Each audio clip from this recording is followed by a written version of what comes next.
Today, we are looking at how Australian content can be maintained with the streaming services like Netflix on the ascendancy. The federal government has left the field unregulated with no Australian content requirements, despite the fact that the Australian arts and entertainment sector employs a large cohort of people and contributes enormous amounts to the Australian economy. It is pretty obvious that without content requirements, Australia is likely to become a dumping ground for other countries' culture. The Australian Institute hosted Matthew Dina, CEO of Screen Producers Australia, and the actor-producer Erik Thomson, speaking with Ebony Bennett about just this subject. This is just an excerpt. You can get the whole lot from the Australian Institute YouTube channel in the next few days. And the Australian arts and entertainment sector is just a powerhouse in the Australian economy, but that's really quite misunderstood. It employs close to 200,000 Australians and contributes $14.7 billion to gross domestic product annually.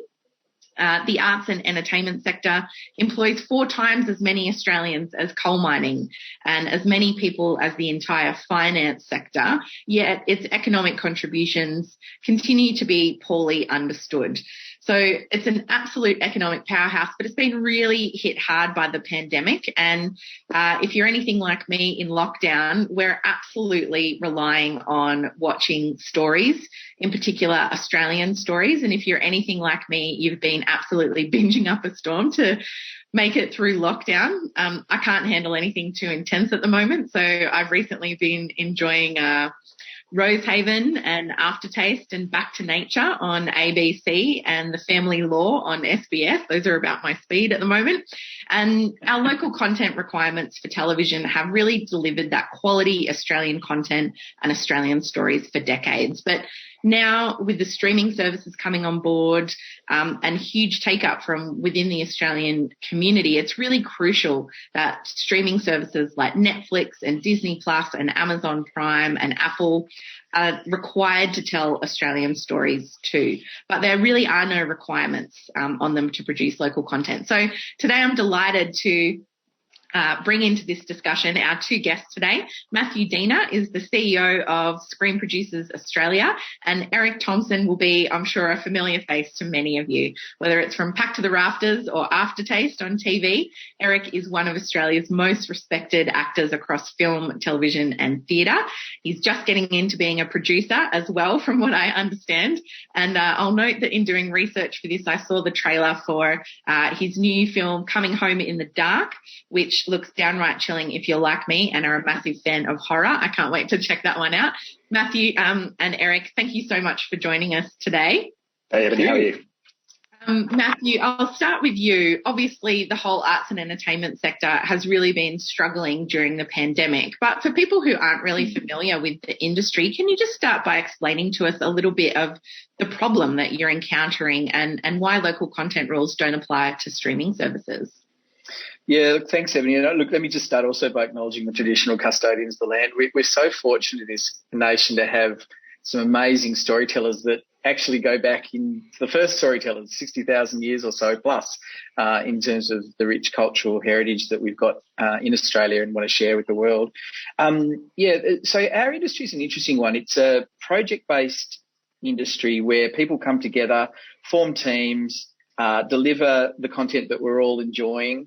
And, you know, I'm as guilty as any as probably having the same taste as you, but I have to give a shout out also to the newsreader. But Aftertaste was fantastic. Great comedy delivered right at the right moment. Well done, Erik.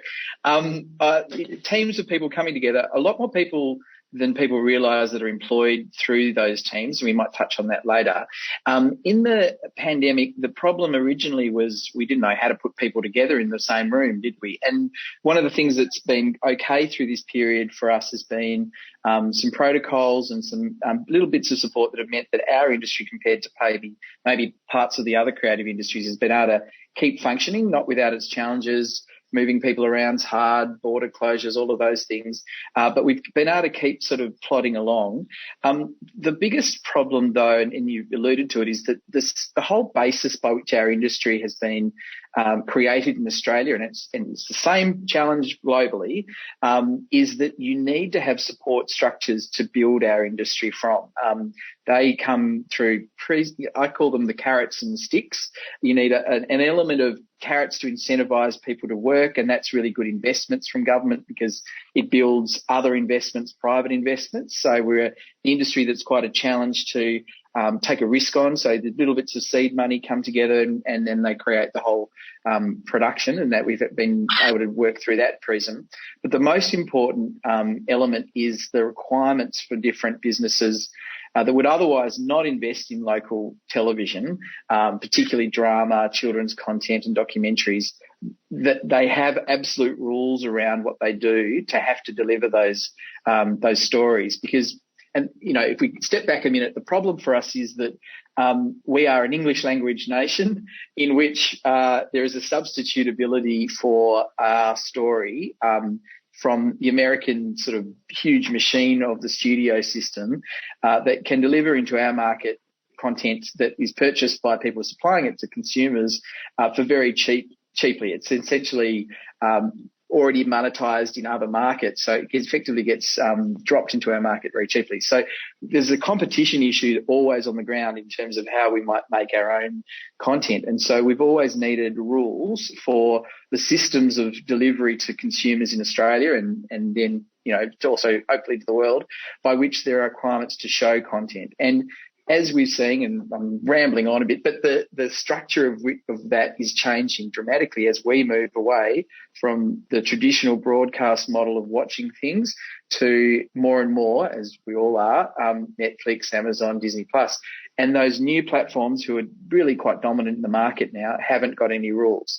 And the question is, well, why is that? And part of it's a game of catch-up, and part of it is that it's a conflicted policy space in that the businesses that are in Australia delivering now a lot of content to everyone don't want to have those rules. So there's a battle royale happening in government, I suppose, at the moment to work out how to implement those rules and make sure we get to a good result. We can get into the detail of what that result would look like, but that is really what's happening at the coalface. And it's not that this is a new problem, because they've had 4 reviews actually in government to basically say this is what you should do. So we're just playing a game of come on, let's get going.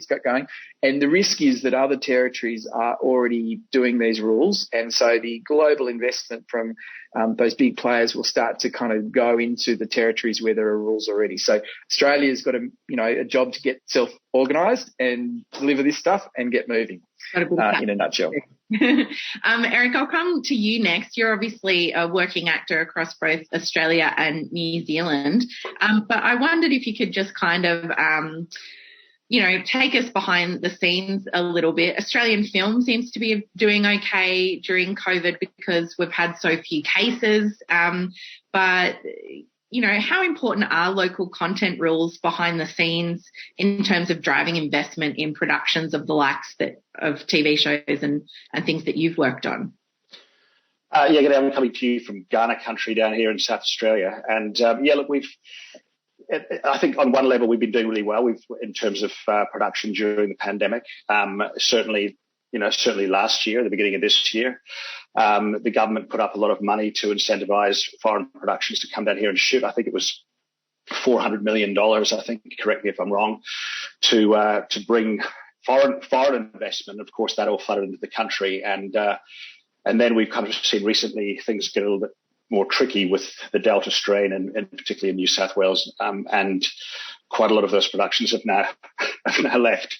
And quite a lot of the people who came flying over here to be part of it have gone. So, it was very much a kind of Band-Aid measure on something that perhaps could have, that amount of money could have really been spread out within our own industry to keep the smaller productions working and to push our industry forward into the future. Because, certainly there's a lot of competition. And I think given the fact that free-to-air networks are making less drama and the streamers aren't required to make a lot of drama at the moment, or I don't think required to make any drama at the moment. So what you end up with is a lot of stuff in development, whether it's funded development or it's actually being funded by the funding bodies, all fighting for that small amount of money. And some of that will be lucky enough to make into production, but certainly during the pandemic, there's been a real bottleneck of that. like I said, the amount of money available seems to be shrinking, and the amount of people wanting it seems to be growing. So we really are at a crossroads in terms of the way that people watch television, no longer on the free-to-air networks. And this has only happened in the last half a dozen years, really, since our national broadband network was fast enough for streamers. It's only really 6 years, so we're really trying to work out what the best systems are. But certainly, we need to find a way of making funds more available to our production companies to produce the high quality work that we know that they're capable of. Yeah. I was just going to say, Matthew, can you give us a picture of how big the streaming services are and how much they produce content and how little of that is, Yeah, it's massive. It is. No, it's a good point. And Erik's just hit the nail on the head. The issue is it's a question of making sure Australia gets its fair share of what is actually a reasonably, huge business. So altogether, the three major ones, which are Disney, Amazon and Netflix, they are spending in Australian dollar terms about $37 billion a year. That's the public information on new content.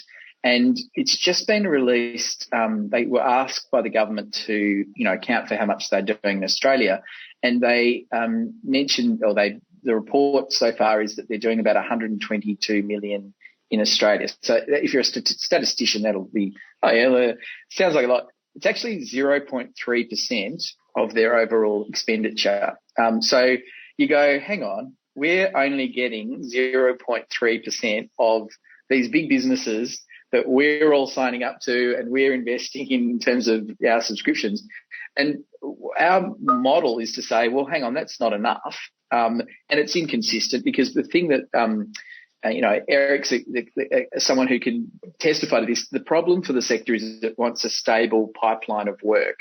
And then you have people that are secure enough to develop projects and stay with the industry and not move away from this sector or have to travel overseas or to live in Los Angeles, which has kind of been one of the challenges for us if we don't have enough going on. So we're saying, well, actually raise your game here. Let's get up to a point, and we're only asking for what would ultimately be about 1% of their, as a sort of a benchmark safeguard for our industry, 1% of their global expenditure, which equates to about $360 million of investment each year into local Australian stories. So it's kind of, it's not that much more, but it would be a huge amount in terms of what it would deliver onward for the industry, because that would lift us into about 10,000 more ongoing permanent jobs. It would create about, another 10,000 hours of content, or 100 hours, I should say, of content each year. So these things are kind of big opportunities for us to not just stabilise the industry and grow ourselves into a different space, because we've been, I think, if the benefit of being in a global world is that we get to tap into that, but if we could also get swamped by it. So we're kind of going, hang on, this is now what used to be small broadcast space. We're in a global environment. Let's make sure we get the opportunity to launch ourselves into that space and not be swamped by all the deluge of content.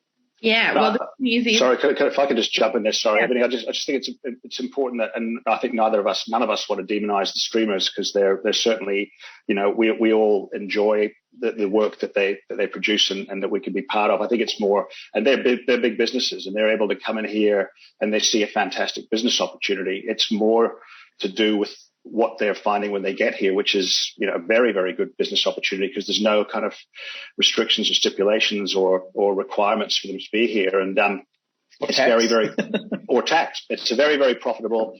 And it's just a case of just introducing, like in any other of the big industries in this country, if we were to suddenly drop all the tariffs and the duties at the border and say all the wool and all the meat and just come on in, do whatever you like. We're not going to tax you. We're not going to you don't even have to employ anyone.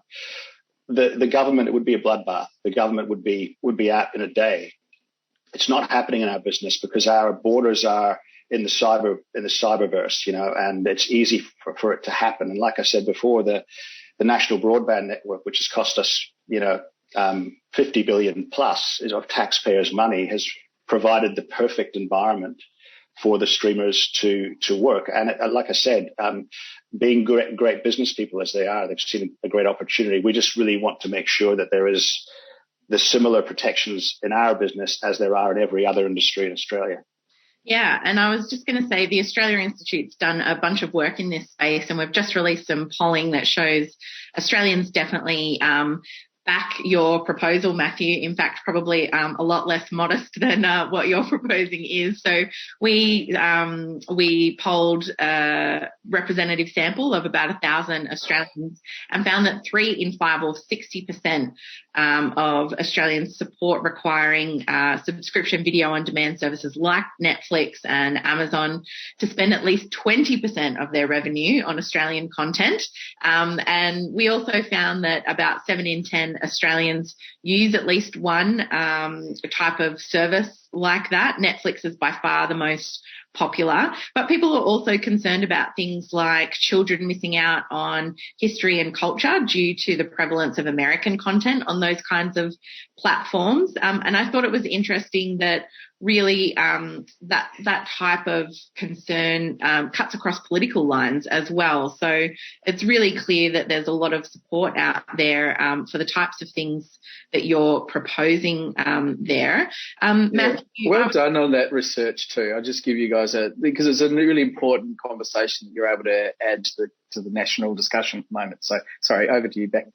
Yeah, no, I was just going to say we have seen the government kind of paying a little bit more attention in this space. It's had a couple of inquiries, as we've referred to, but the Communications Minister, Paul Fletcher, I think you touched on the figures that they'd released, that they'd asked for from the streaming services about how much that they are actually spending. But he's had a few more comments about this recently that indicates that the government is seriously looking at this issue. Do you think the government really gets the problem and is going to be willing to act on it? Look, I think they're starting. Look, I think there's a getting a handle on it is been a process for a number of years, and I think the natural tendency sometimes is to see whether or not you have to regulate the market and wait to see what's going to happen. And our concerns have always been, and we sort of start to see it, if you wait too long to do these things, or if you let it drop too far, you lose a lot of people and businesses in the process. So we've been wanting to push and make sure that the government's really onto it. And I think we're seeing, you're right, there's been a green paper that was announced. It was all the sort of starting points for the conversation were very small, light touchy style regulation proposals, which ultimately won't get us the cultural or economic value that we need. So, when I was referring to, 1% before, that was 1% of their global spend. We're saying that would translate to about 20% of the revenues they receive in this market, which is consistent with what you're saying. And we would think that's a good benchmark. The government's suggesting at the moment 5%, or it's posited whether 5% would be the right level. And we've gone, no, that's not even kind of probably where they're at the moment. And we need it to be a proper investment for all the reasons we're talking about. I think this is then an opportunity, as you've touched on, to us to show that people really care about the content they receive. And we know that that's true because if you give people great, well-made Australian content, back to the Rafters being a great example there, it's just launched, it is stuff that they would absolutely prefer to watch because it's their own stories. And there is a deep concern, I think, in most cultures, not just Australia, but everyone's interested in the world, but they want to make sure that they understand themselves and that their children and their community is communicating with each other through story, and that I don't think any government would want to be the demise of that. So it's really then tinkering around, well, how do you get the best result in a regulatory sense based around the challenge of these very large businesses starting from a position of not wanting to be regulated, of course, and that's a natural position for a big business that has already entered the market to go, well, we don't want to be regulated, and putting a lot of pressure probably on government to say, well, don't regulate us. And at the same time, commercial television who are building their own businesses in this front with Paramount Plus or Stand for Nine or, Binge for Foxtel, they're also saying to government, don't regulate these new businesses. So there's a lot of pressure on the government. And I guess our job as an industry and the public, and maybe people that are watching today, is to also put their voice out to government to say, actually, this is really important to me. I want to know that we have great Australian stories being made. I think this is a great economic story to tell. It's great to see Erik on screen. Why don't we see more of him every day? So many different productions.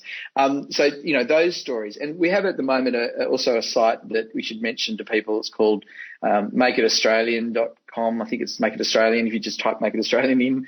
And it's a vehicle for understanding a little bit of these issues behind the scenes, and also an opportunity for people to, write to their local politician and just say to them, well, actually, this matters to me, and it matters to the future of the nation. Because I think if you take away our Australian story, you kind of take away Australia in the process, and then we're kind of not operating as a kind of a bound, understood, cultural nation anymore. That's it for Showreel this week. Just to remind you, the entire session for protecting Australian content in the age of Netflix can be heard and seen on the Australian Institute YouTube channel.